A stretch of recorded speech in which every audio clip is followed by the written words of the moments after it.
Mineta's No Good, Very Bad Vibes, or Where Enough is Enough, by Hannibal. Okay, that's it!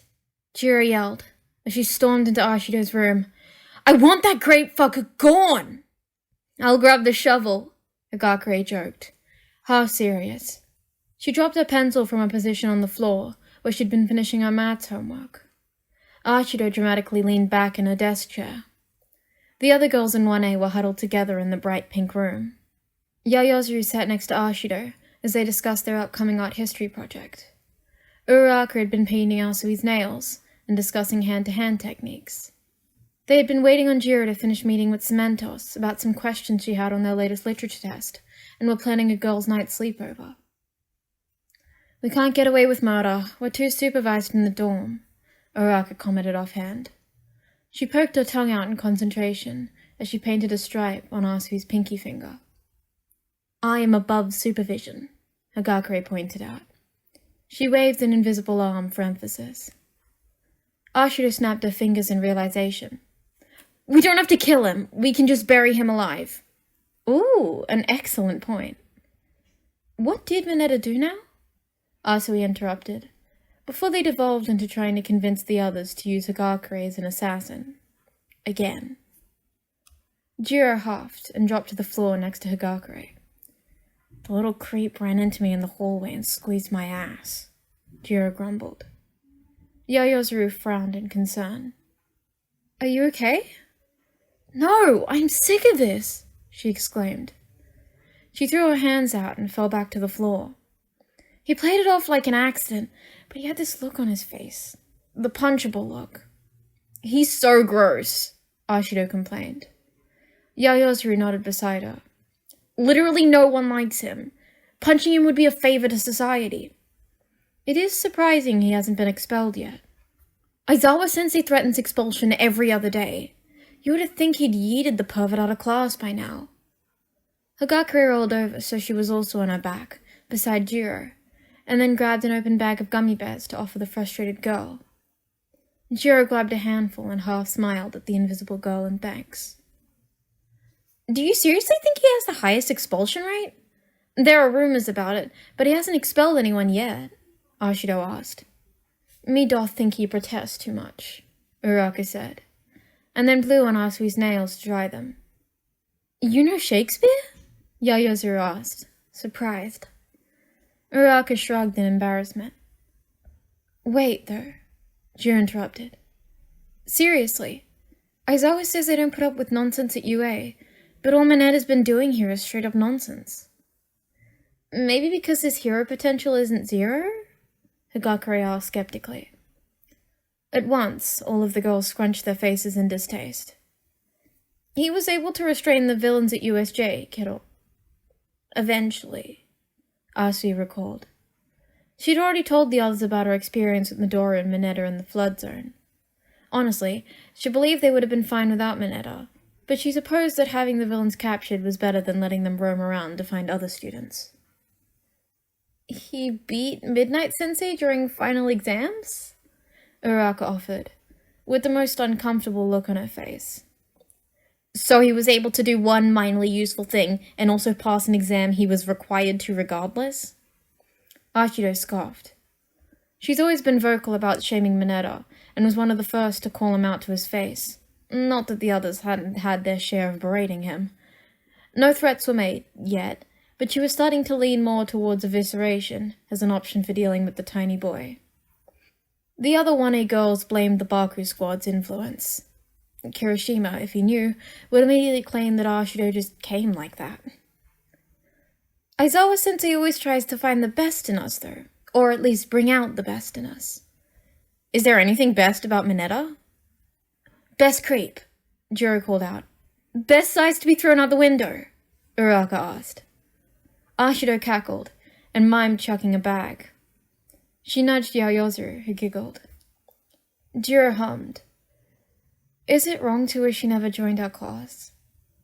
We've all been through a lot this year, but I can't stand him. A chorus of agreement echoed throughout the room. School would have been a lot more enjoyable. True. He cries over every difficult thing. He cried when he was paired up with Ojiro for the last training exercise. I mean, Ojiro did beat his ass. Praise to our lovely tailman. Higakure, your simp is showing. Hey! It's still regrettable that Mineta is in the top of our class academically. He's lost in personality.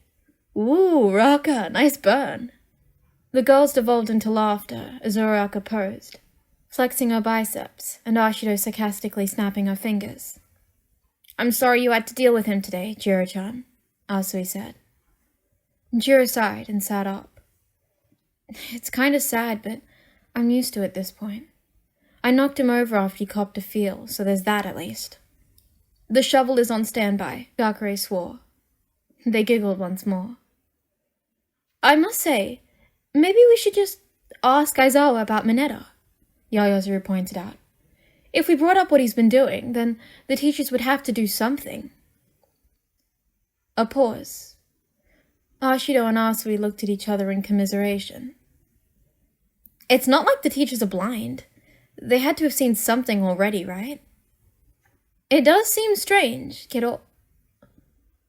It wouldn't hurt to try, Uraka said. She smiled tentatively. Maybe we can bring it up on Monday? Yeah, let's talk about less disgusting things. That's no way to start off a girls' night, Ashido teased. Aren't you the one saying it's not a girls' night without threats of violence? Who, me? Never. Jiro chucked a pillow at Ashido, who ducked and cackled. The rest laughed and settled in for their plans of schoolwork, movies, and self-care. The last thing they wanted to waste time on was one Mineta Minoru, even if he was the biggest pain in their sides. And they've dealt with honest-to-God villain ambushes. Multiple times. Yayozuru and Jiro were elected to talk to Aizawa after class on Monday.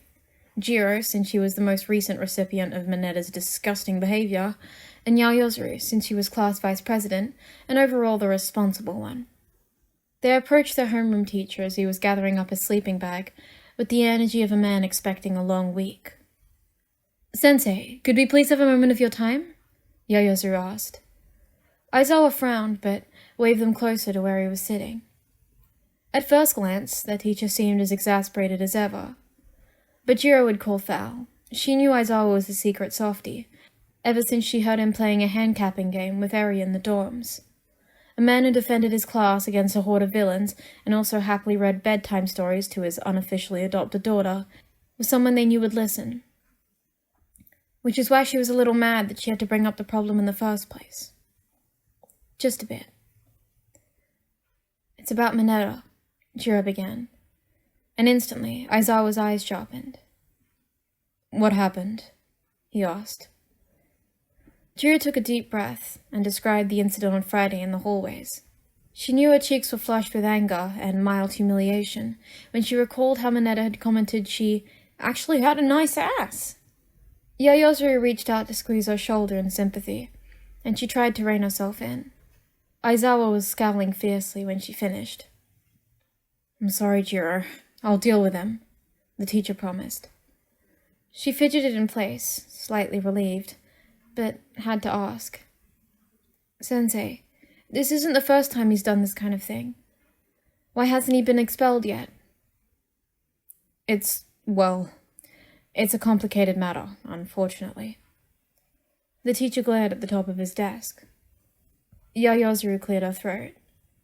Would you elaborate, Sensei? We feel... She glanced at Jiro for assistance in finding the right words. Uncomfortable as hell, she finished. Yes, that. With Mineta's behavior. He's made comments to all of our female classmates, and he's repeatedly tried to peep in the bathrooms or locker rooms. I'm sorry, he said. He looked up. His gaze was intense. I hadn't known.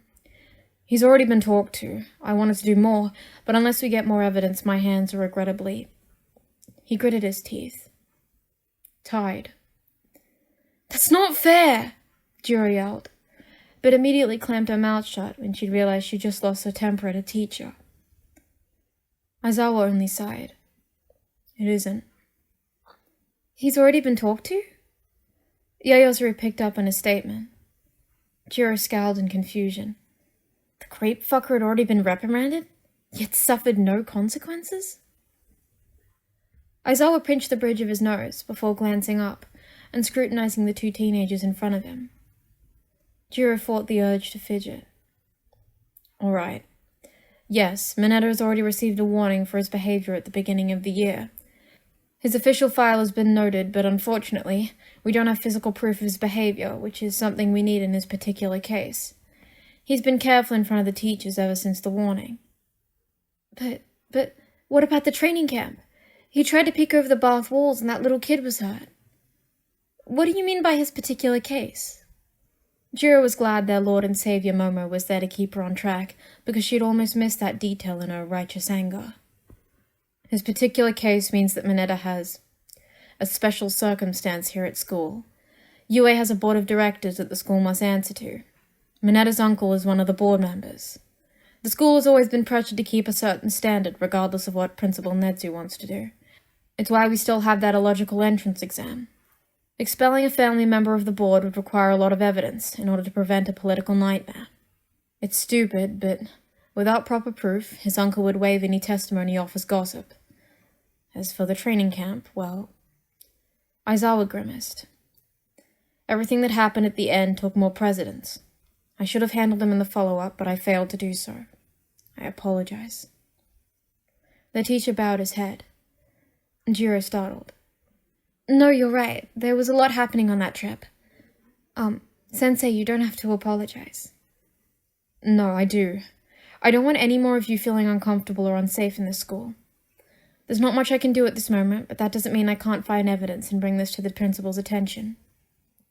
Doesn't the principal have like 1,000,000 cameras around the school? He doesn't. He has cameras around the access points of the buildings, but he trusts in the teachers' and students' privacy. Aizawa-sensei, Yayozuru began. Jiro immediately identified a calculating face. What would be needed to get Mineta expelled? Unfortunately, visual or audio proof of his words or actions. We need enough to build a solid case instead of the old boys will be boys excuse some geezers like to pull.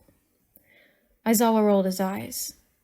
Jiro and Yayozuru felt true solidarity in that expression. But I don't want him to harass any more of you than he has. I'll figure something out. Is Mineta's uncle really that powerful? Would you get in trouble for trying to expel him? He has a lot of leeway on the board. He's a politician first and foremost, so I guarantee he uses his nephew's being in the hero course as bragging rights. He'd fight tooth and nail to keep Mineta in the school, but I want you to know something. Your safety and well-being as my students are far more important. The ever-tired teacher, who seemed harsh on the surface, but warm underneath, was planning on potentially risking his career for them. Jiro almost sniffled with emotion. Yayozuru clasped her hands tightly in front of her, nervous. Should you be telling us all of this? Like you said, the situation isn't fair. Unfortunately, the world isn't fair. But remember, it's our job as heroes to make it a little bit more balanced. Aizawa smirked as he repeated the words from his first quirk test with his class. I trust you won't go spreading this around, but it's only right for you to know the situation, especially with how we failed you as teachers. Anything we can do to help, please ask. Yayozuru tried. Aizawa drummed his fingers on his desk, before hauling himself out of the chair. Bring up anything else that happens to a teacher. We haven't been catching him, so we need your guidance on when he's acting that way. But for now, go back to the dorms and get some rest. I'll talk with the other teachers. Yes, Sensei, they chorused. Oh, he said, before he left through the door. He paused for a long second, and quirked an eyebrow when he looked back at them. Jiro felt like his stance changed. Something less teacher. Something she's seen when he talked about cases as an underground hero. Just remember, forcing him to leave might require a lot of evidence in an uphill battle. Okay? Jiro asked. Both girls confused. They'd wear body cams everywhere if they had to in order to stop the little pervert. They knew Aizawa would fight for them. You're all innovative, that's what I'm saying. And with a nod, Aizawa left the classroom in the direction of the teacher's lounge. Yayozuru and Jiro looked at each other and shrugged. When they returned to the dorm, Jiro texted their group chat to meet after dinner. They piled into Uraraka's room, Hagakure and Ashido idly speculating about a rumored joint practice session that might be happening, while they all split a box of specialty mochi their vice president bought. Yayozuru got everyone's attention and explained their encounter with Aizawa. Asui frowned and pressed a finger to her mouth. It makes sense. He had to have some kind of support to be able to stay in the hero course with how he acts. How do you even pass the exam? Hagakure asked. He wasn't a recommendation student. It's kind of unbelievable. Though Aizawa-sensei is right, the exam is a little biased, said Uraraka. Out of curiosity, how did you pass the exam? Jiro asked Hagakure, curious. It's a long and harrowing tale full of stealth and near-death experiences, but basically, I whacked them real hard. Hagakure waved her arms around. Fair enough. You could say they never saw it coming. So, do you have the count for this month's pun violations? I think that's the 5th this month, kiddo. The fine is 500 yen. Pay up! Oh man. Stop making it so easy, Toru-chan. Ashido sing-songed. Hagakure slouched, obviously pouting, but passing over the yen to Asui, who would put the money into a shared jar. They used the money for buying snacks for their movie nights, even if Yayozuru always offered to pay. So what should we do? Uraraka asked. He's obviously only in heroics for the babes. She sneered in disgust at the last word. Yayozuru grimaced as well. He'd be a good apprehension hero if he actually tried, but he has a terrible personality. Seems like anyone can be a hero nowadays, regardless of personality. Just look at Bakugo, Uraraka said, remembering Bakugo loudly threatening Kaminari just a few hours ago in class. The girls shared a commiserating look. Ashido put up a token protest for her friends, but she knew that until he fully committed to the anger management therapy she and the squad weren't supposed to know about, Bakugo would still forever be the class asshole. She mentally shrugged and promised to help the blonde in his self-journey, but she'd absolutely dunk on him to the girls in process.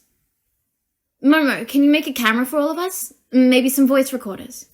Yes, I should be able to. I'd want to check on some blueprints first to make the devices small enough. I don't know about you guys, but I'm not super jazzed that we'll have to wear a camera 24/7, said Ashido. Jiro snorted. You just don't want proof of your pranks. I'm not saying anything without a lawyer present. I'm sure you wouldn't have to wear it all the time, Asui soothed. Knowing Mineta, he'll give us enough evidence in the week. Ugh. Several of them groaned. It sucks that we have to put up with him until we have enough proof. We've had to put up with him for this long, kiddo. So we keep on trooping, huh? Jiro asked, to no one in particular. Uraraka reached over and patted her hand in sympathy. I don't want to put up with him for one more second, but if we need to be the bait, we can reel him in for some consequences. Jiro and Asui hummed. What do you think the likelihood is that he actually gets expelled? You have connections, Ashido asked Yayozuru. She sighed and absent-mindedly worried at her cuticles. I'm not sure. UA is the most prestigious hero academy in the country. The board surely has a lot of power. If Mineta has that kind of familiarity with people who decide our education, the situation might get tense. Tense? Aizawa-sensei kind of implied it would be a he-said, she-said situation if we didn't have proof. Jiro twirled around one of her earjacks. So we just get evidence like we're planning, said Hagakure. She pulled out another mochi from the snack box and then handed it to Uraraka. The gravity quirk user accepted the box, but didn't take out a treat. She frowned at her hands. If Mineta is really related to the board of directors, would it matter what kind of video we got? What do you mean? Uraraka turned to Ashido. Back in middle school, the principal had a son. The boy said another student stole and copied his essay, even though the other student said he didn't.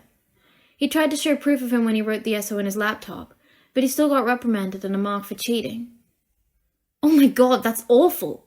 You think something like that would happen here? It could happen anywhere, she said, shrugging self-consciously. People with money and power can do a lot of things that the rest of us can't. Yayozuru frowned and rubbed her knuckles in a moment of guilt. Uraraka noticed her friend's mood and hopped off the bed to sit next to the other girl on the floor. She nudged shoulders and offered a gentle smile. Yaoyorozu smiled back. It's better to have evidence than not have it at all. We should still try and help Aizawa-sensei build a case, kiddo. Hey, didn't Aizawa-sensei say not to spread this around? Higakure asked. Well, he obviously meant outside of this group. I don't know about that. Too late. I wonder what he meant at the end, though, Yaoyorozu mumbled. Uraraka, leaning against her shoulder, asked her to repeat it. The taller girl repeated verbatim what their teacher had said before leaving. Ashido's brow creased in confusion. But that sounds like he doesn't want to force Mineta to leave. That can't be right. He was really serious about taking care of this, Jiro said. It's just odd that he'd say that after talking about building a case and needing video. What are the options beside expelling Mineta? Keeping him in class? No, thank you. Transferring, maybe? If he transfers to Class 1B, we're just passing the problem over to them, kiddo. That's not fair. You're right. Same if he gets passed to general education. Aizawa-sensei! Uraraka complained to thin air. What does your statement even mean? Mineta staying is not an option. Expelling him is our best bet. It's not like he's just gonna up and quit, Higakure pointed out. That's it! Ashido suddenly exclaimed. Yaoyorozu's eyes lit up in understanding. You're right, she breathed.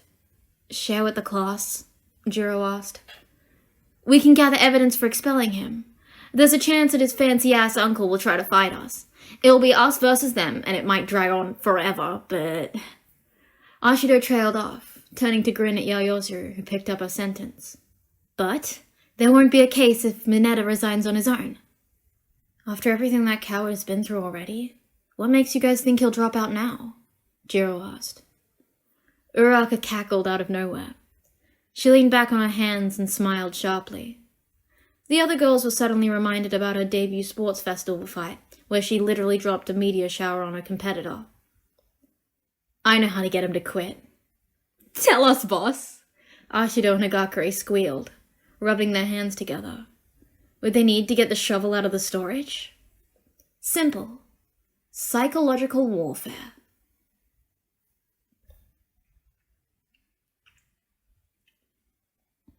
The first step was easy. Yaoyorozu gave them each a small button camera that Ashido helped sew onto their uniforms. They each had a backup camera for any time they were out of uniform, but they agreed to try and get the most footage at school, as it would have the most impact on reflecting Mineta's behavior. But the real kicker of the first step came with the watching. They knew Mineta stared at each of them. Hell, he stared at any girl or woman he saw, most of the time with drool coming out of the side of his mouth. Any time of day, it was a given that Mineta was most likely checking someone out. So, they watched him back. The girls switched the designated watcher each class period. No one wanted to disrupt their lessons, so they devised a method to keep all the girls in the loop on their notes. They were each assigned a class or a certain time where they were able to act as they liked. Jiro openly stared at him with disgust, which caused him to sweat every time he glanced in her direction. Asui mastered the dead-eyed stare to unnerve the perv. Both Uraraka and Ashido smirked meanly at him when it was their turn, with varying levels of unholy glee in their expressions. Yaoyorozu watched him as if he was a bug that she was dissecting, full of cold indifference and criticism. Higakure was less noticeable for obvious reasons, but she also joined in, still staring hard enough to give Mineta the feeling that he was being watched. She took extensive liberties in pulling the meanest faces she could, silently giggling to herself. Every time the short boy would peek at one of the girl's legs or chest, he would catch the gaze of another, pinning him down. The first day confused him the most, but he, in some sort of undeservedly inflated pride, took the attention as a compliment, until he noticed how hostile their stares were. Before, all of the girls in UA had utilized the ignore him until he goes away method, mostly because any time they spent on Mineta was generally a waste. The boy was unsettled enough the first few times to be awkward when making eye contact, but quickly they all realized how little he made eye contact with the girls anyway.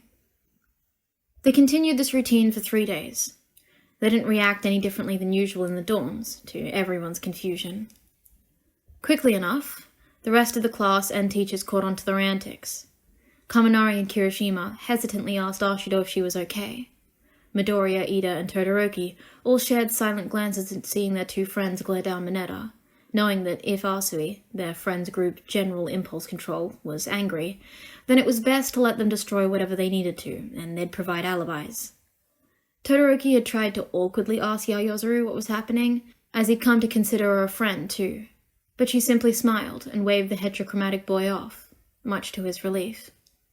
He'd also provide an alibi for her if she needed it. Ojiro and Shoji warned a few of the others off from interfering as well, knowing that their friends, Hagakure and Jiro, could be sneaky, but also joined in on randomly glaring at Mineta in solidarity. None of the teachers said anything, if only out of curiosity. Whichever girl was designated as watcher still managed to pay attention and turn in their work, so most teachers decided to just let the situation go. They'd all been informed by Aizawa about Mineta's continuing gross behavior. Midnight and Present Mike in particular said absolutely nothing about the girl's behavior.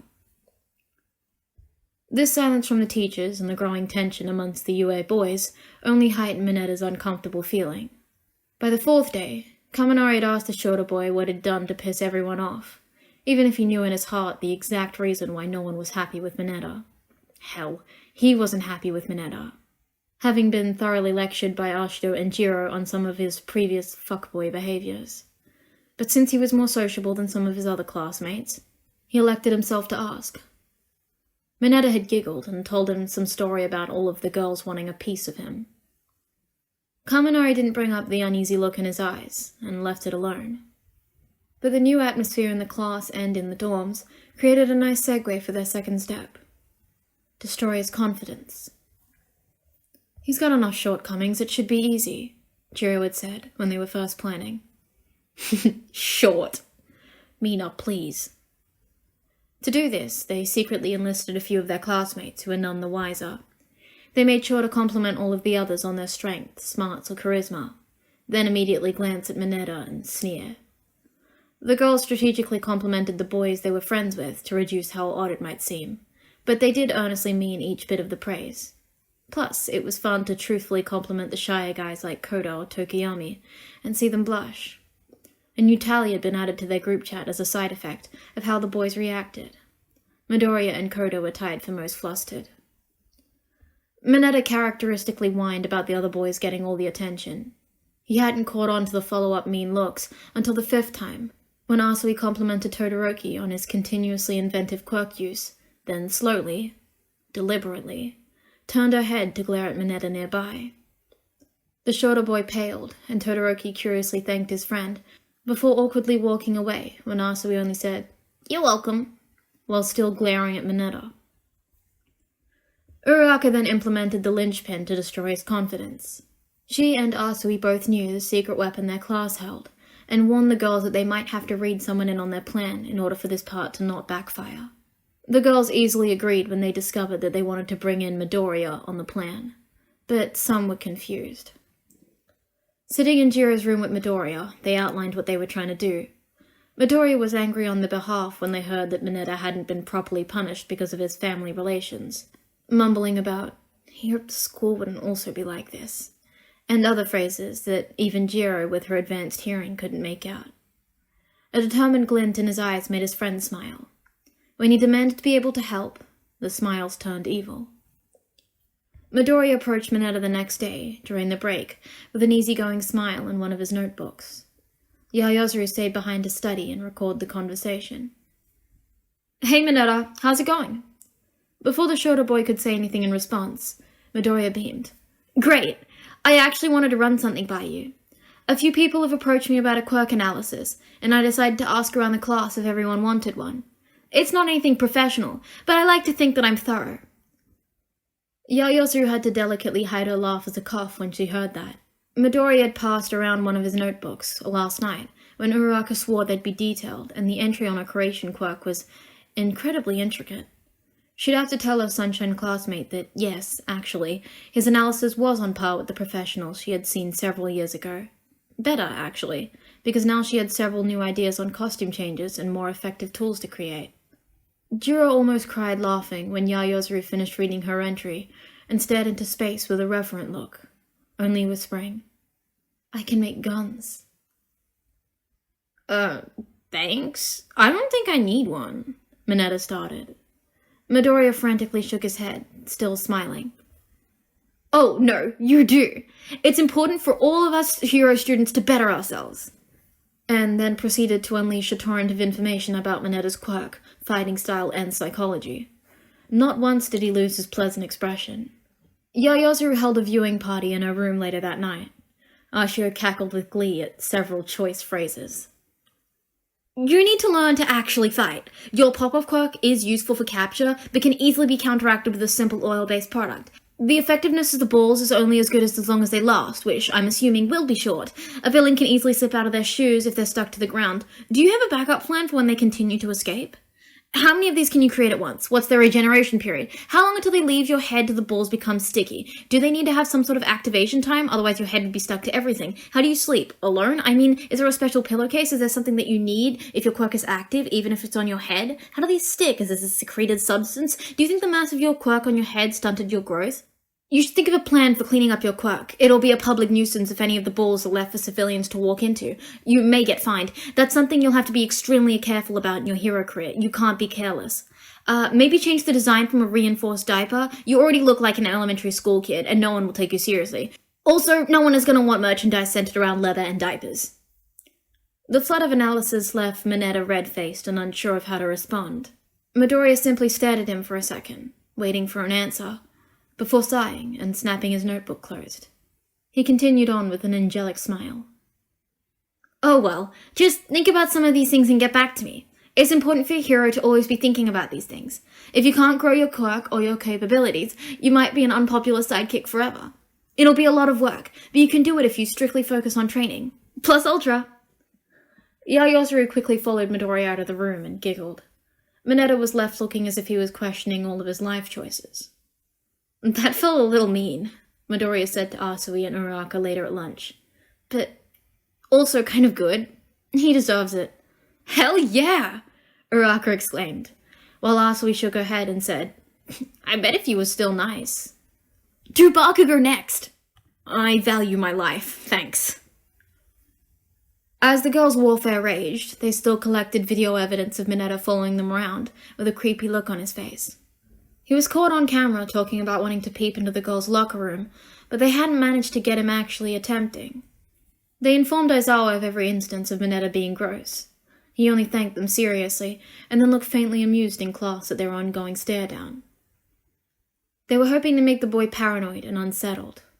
He looked rattled in the first 2 weeks, always checking his surroundings in class, but relaxing when he was outside. His perverted behavior and comments continued, but near the end of the second week, he was whinier than anything.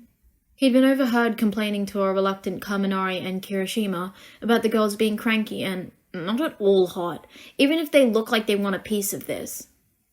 Kirishima had scolded Mineta for saying unmanly things, but the smaller boy wasn't paying attention. Jiro had described his nasally whining as the most irritating thing in the world, I swear, and listed out all of Mineta's complaints.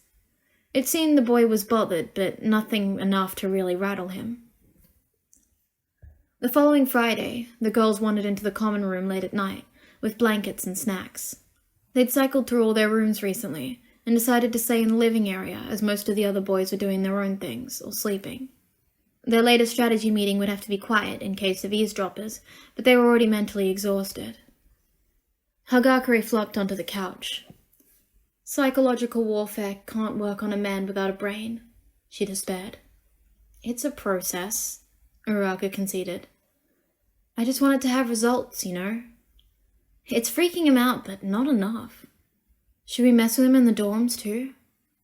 I don't know, Yaoyorozu said, pondering. She didn't want to start an incident, but that could be misconstrued. The dorms were school property, but they were more personal. This is our private space. That doesn't stop him from being weird in the dorms. So we escalate, declared Jiro. Ashida raised a fist in solidarity. They turned to Uraraka, who shrugged. It's good to escalate, but we still need to think of something. We don't want him complaining to the teacher or the school board. They grimaced at the thought, not having occurred to him that if they take it too far, then Mineta could possibly retaliate. Besides, I don't think we honestly want to bully him, Asui pointed out. Ashido immediately shook her head. No way, bullying isn't cool. But he deserves some punishment. We're always on edge and we feel unsafe around him. Why can't he feel the same way? She huffed and wrapped her leopard print blanket tighter around her. The other girls nodded or reached out to reassure the pink-skinned girl. Whose turn is it for movie? Jiro asked, throwing popcorn in the air and catching it in her mouth. Uraka wiggled and exclaimed, Me! While putting a DVD case from the side. My dad loves this movie. His grandfather showed it to him when he was young, so he always plays it. But he sent me the DVD in my parents' last care package. Oh, that's cute! Ooh, a pre-Quirk movie. Isn't this an American holiday movie? I wonder if Mike Sensei will give us extra credit for watching it. Well, we're not going to be watching it in English, so no, probably not. They giggled and bickered as the movie began, deciding to put Mineta on the back burner since they couldn't immediately put him in the garbage where he belonged. Asui offered to make hot chocolate despite the warm weather when Ashido mentioned now being in a festive mood. All 6 of them laughed and curled up while they watched the main character get left behind from a family vacation. That's kind of sad. Is that an American thing, you think? Jiro lightly threw a piece of popcorn at Hagakure to keep her from interrupting. Uraka was silently mouthing certain lines along with the actors. Asui glanced over and smiled at the girl's visible happiness and a family tradition shared with friends.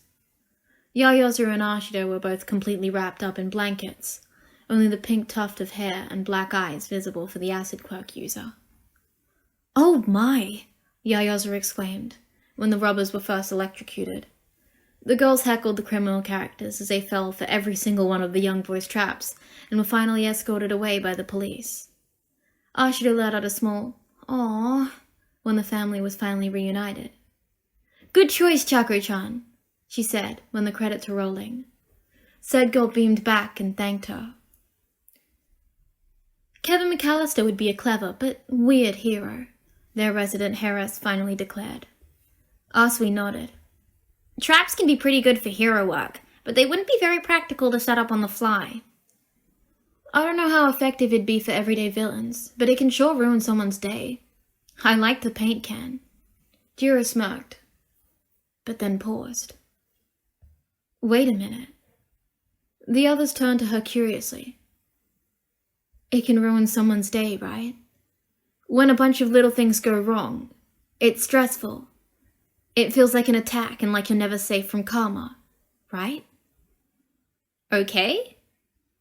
I guess. Ladies, I have an idea. Mineta woke up around the same time every morning, usually to try and see the girls in their pajamas. So when he zoomed out of his room on Saturday morning, Midoriya was already leaving his room under the guise of training. The green-haired boy was then able to see the short boy walk straight into the plastic wrap that was covering in the front of his doorway. Mineta gurgled when his speed was interrupted, and he was thrown to the floor. Oh no, Midoriya said, resisting the urge to ask if he was okay. What's this? The hell? Mineta asked when he crawled back up. He tried pushing the plastic wrap off the door sill, but it was sturdier than the standard wrap. Who did this? Need help? Midoriya offered. He grabbed the wrap and yanked it until it came off. He'd have to compliment Yayozu on the composition when he saw her next. Thanks, dude, Mineta said, remembering his self-imposed mission and waddling to the elevators, mumbling about PJ shorts, and conveniently leaving his door unlocked. Midoriya watched the boy scurry off in consternation at his naivety, before bracing himself and turning the door handle. He swallowed down his disgust and agreed to go into Mineta's room when Uraraka asked him for a favor. He didn't know all of the details of this next phase of the plan get Mineta to leave, but he knew a few others had been conscripted to the cause. Midoriya completed his task quickly, not wanting to touch any surface in the sweaty-smelling room. He gagged and left the room at Mach speed. Downstairs, Mineta was already sputtering at his tea. Higakure smirked to herself while the boy was yelling about his tea being spicy, his usual blend having been swapped out. When he returned to his room, his fellow floormates heard him shout in frustration as he tried to open his clothes drawers to no avail. the edges having been secretly superglued shut. He yelped when one of his shoes had a pushpin from the posters on his wall inside the sole. He burst into class several minutes late without having a tie, his having mysteriously disappeared, causing Aizawa to scowl at him and make a note about his tardiness. Ida reprimanded him during class change, but Mineta only whined in response. The staring was getting noticeably more aggressive throughout the day. All the girls had decided on calculated malice, and were glaring daggers periodically. Mineta tried to ask the closest, Yaoyozuru, why they were mad during group study in English, but she simply looked him up and down and clicked her tongue. Offended, he stood in his seat like he usually did when he was about to yell, before his chair collapsed beneath him. He dropped to the floor back first, groaning in pain while Present Might looked over. "Little listener, you can't go causing a disruption like that." "Mike-sensei, shouldn't you ask if I'm okay?" Mineta cried. Present Mike just flashed 2 thumbs up in his iconic grin. "I knew you'd power through. You're a hero in training after all." If Mineta had bothered to look up from his sprawled position on the floor, he may have seen the lack of sincerity on their English teacher's face. But he continued to grumble until Present Mike asked someone to get another chair from storage. An unseen puddle soaked his new shoes. His history textbook was missing from his bag. Half of his bento lunch is somehow soured. Mineta ended the day frustrated and exhausted. The rest of the week continued with similar results. On Tuesday, Koda's rabbit chewed on several pieces of his homework, some pages completely unusable. The larger student had sheepishly apologized, but Mineta only huffed and said he didn't understand the other boy's stupid hand language. The urinal he was using suddenly exploded at the pipe, causing a mess. His door handle fell apart the second time he tried to turn it upon returning from class, a screw having snapped inside. When he tried to use the microwave, none of the buttons would work correctly, and at last, the appliance simply shorted out, blowing sparks and smoke in Mineta's face. Part of his eyebrow had been singed in the explosion. A phone number he'd never seen before simply texted him a "be careful" smiley face in the middle of the night, leaving him shaken. On Wednesday, a nondescript student knocked him over while riding a bicycle on his way to class. His uniform was covered in dirt and grass stains for the rest of the day, while he loudly complained. He made it to class on time, but Aizawa raised an eyebrow and questioned his new look. Mineta hadn't realized that his soap had somehow turned his face a nasty orange color, with darker spots streaked all around. Trying to scrub off his face in the school bathroom didn't work. At first, the faucet handle broke, spraying him with water, and then the color wouldn't fade from his skin. A bucket of dirty mop water fell from a window when he was walking outside. On Thursday, the cologne he put on every day, and thought made him fancy, was spiked with sugar to attract bugs. His body, still a blotchy purple, was now riddled with red bug bites. No less than 3 birds pooped on him during their outdoor training. He hadn't noticed that the length of his cape had been altered, causing him to repeatedly trip over the longer fabric and crash to the ground. He received several static shocks whenever he grabbed something. There was a rancid, earthy smell in his room that he couldn't air out no matter what he tried, and he spent hours searching for the cause, unable to sleep. On Friday, the refrigerator handle burned him when he tried to make breakfast. He struggled to open his suddenly stuck gym locker until his hand slipped and he hit himself in the face. A phantom tug cut his belt in half, dropping his pants to the floor in the front of the entire class. A support course student, carrying a large box, bumped into Mineta, claiming she didn't see him. Ectoplasm sprung a pop quiz on them that he hadn't prepared for, and he discovered that the pencils inside of his bag were all somewhat slimy. Midnight scolded him for disturbing our class with his high-pitched squeal when he found a centipede in his pants pocket. By the end of the lesson, Mineta was face down on his desk, blubbering about his grades and demonic bugs. Yet, despite his high academic ranking, he was unobservant. The entire week he never truly paid attention. He never noticed Jiro patting Koda on the shoulder after the teenager whispered to certain animals, or how buckets and debris would float in the air, weightless for a second before coming down. He never saw Kaminari carefully sending random electric waves to appliances, or Ashido asking Sarah to use his tape for a certain locker. Todoroki leaving the kitchen before he arrived for breakfast, Midoriya silently walking behind him to the bathroom and swapping shower products. Yaoyorozu paying several upperclassmen to be distractions or use a certain metal dismantling quirk. He never noticed the sudden increased appearance of the 1B girls, except to moon over their looks. Kendo was all too happy to offer her class's assistance with their phantom and mushroom quirk users. By the end of the Friday afternoon, Mineta was jumping at every noise and carefully slinking around corners. Their last training session for the week was another rescue race, which Mineta had came in last. He'd huffed his way to the finish line, bruised and exhausted, to return to the observation room and listen to Aizawa's strict criticism on what he could have done better. He was in tears by the end, to which Aizawa scolded him to pull himself together. As he was dismissed, he tripped over something sturdy but unseen, crashing face first into a wall. He wailed in pain at his nose and curled into the ground. He opened his eyes to see everyone but his teacher had already gone to the locker rooms. He locked eyes on Aizawa and held up his hands to his bloody nose. "Someone just tripped me!" "I saw nothing but your own clumsiness," Aizawa claimed, taking a long sip from his thermos. His dead-eyed stare unnerved Mineta, who stood gobsmacked for several seconds. "Sensei!" he whined. "Go get changed and then see Recovery Girl," his teacher ordered, with no inflection. The man immediately turned around and walked out of the training room. Mineta toddled after him, but didn't hear the evil giggles from his hidden classmates still in the room. "Time for a finale," Hagakure whispered to herself, and went off to find her phone, eager to update their mission group chat. "I'm cursed! I swear I've been cursed!" Mineta insisted to the rest of the guys later that day, trying to run after them as they returned to their classroom for their last period. "I don't think curses exist," Midoriya said, awkwardly shuffling further away from the odd-smelling boy. His aerosol deodorant was somehow spiked with pickle juice. "Curses exist, but I'm not sure someone would go to the effort," Todoroki said absent-mindedly. For Mineta was heavily implied. Said nuisance turned to the stoic boy, happy for an ally, and completely mistaken.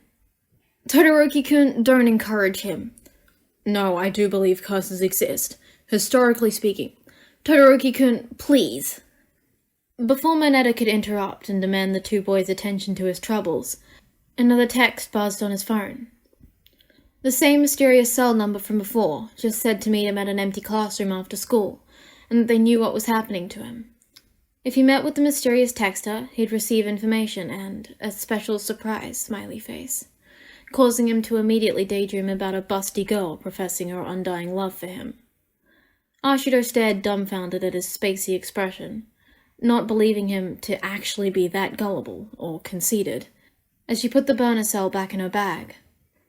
But yes, when the last bell rang, Mineta scurried off to try and make himself presentable in the bathroom, not knowing that one of Mei Hatsume's classmates had rigged another faucet to burst as well.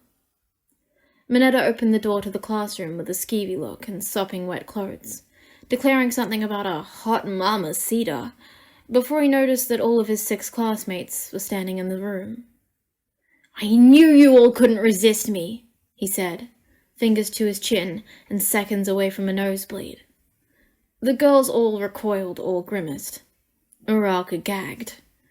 "Ew, no. We have information on your curse, or whatever you're calling it." "A lot of things have been happening to you, haven't they, kiddo?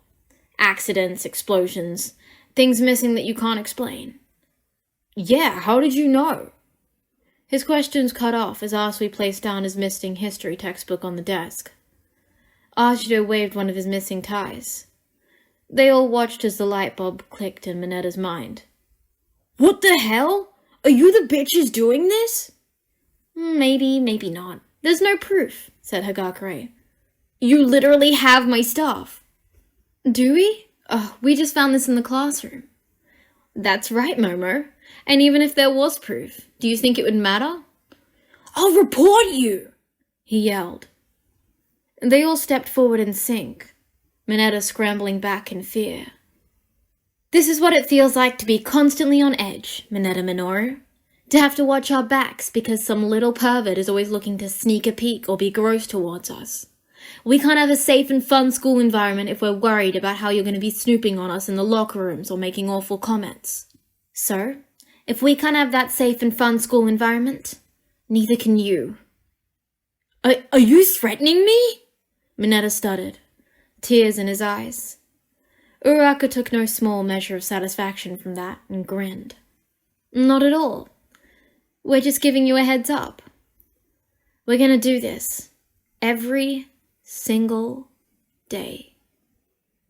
Mineta trembled. You can't do this. Do you know who my uncle is? He tried.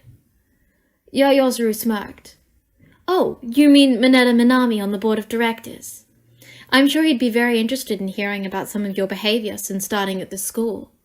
How his dear nephew is tarnishing the family reputation by being a lecherous pervert. It wouldn't look good for him, you'd understand. We have all of this nifty camera footage of you too.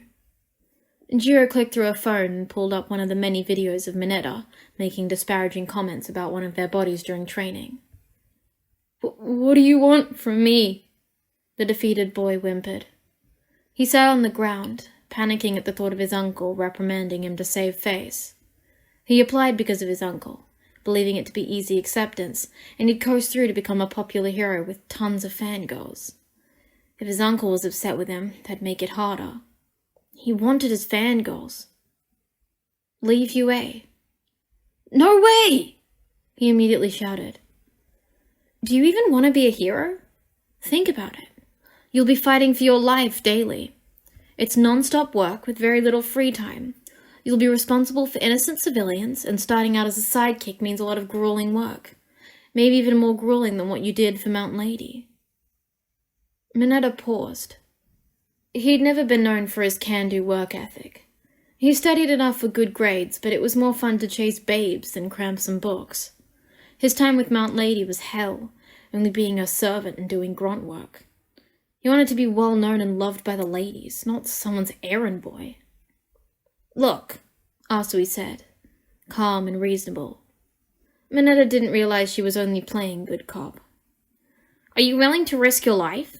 You almost died, and that's not even as a licensed hero yet. You can't be popular if you're dead. Yeah, that's true, he mumbled, frazzled. The stress of the past week caught up to him, and his mind was fuzzy and exhausted.